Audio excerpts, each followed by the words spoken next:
Good evening, ladies and gents. I'm JP and welcome to my channel. Today we're going to discuss politics. But before we go any further, I'd like to ask you to hit the like and subscribe buttons so that I don't miss out on any future content. And we're going to dive very deep into the recent resignation of Sir Keir Starmer. The announcement came not as a shock because it's been a long time in the waiting, to be honest. Any other politician most probably would have resigned a long time ago. I'm not sure why he clung on for so long. He should have resigned. There's been way too many scandals, way too many issues. I mean, let's be fair. I don't even know where to start with.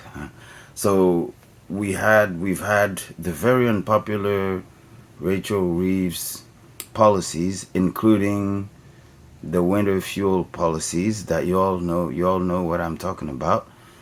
We've had the Angela Rayner stamp duty scandal. As you all know, she had failed to pay £40,000 worth of stamp duties and didn't resign until she was, after several months, until she was forced to resign.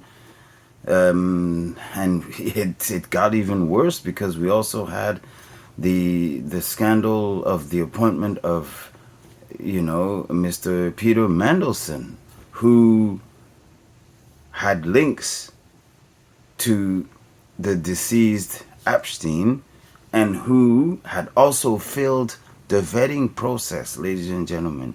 He had failed the vetting process. He had links to the deceased Epstein, and he still got one of the biggest jobs in UK politics, being appointed as ambassador, as UK ambassador to the US. I mean, it's incredible. And that's not all. We also had the very man himself, Sir Keir Starmer, who was involved in another scandal of its own with the £100,000 worth of corporate gifts and what have you.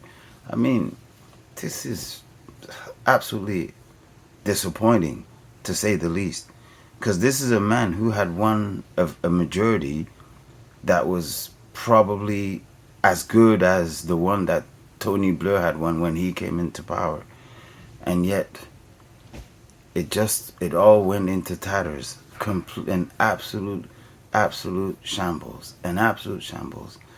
So yeah, the resignation of Sir Keir Starmer was long overdue. And there was also no reason for him to cling on for so long.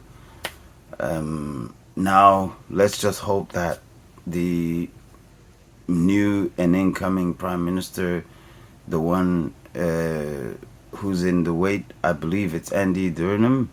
Let's hope that he does a better job for the sake of the country, because, good Lord, this has been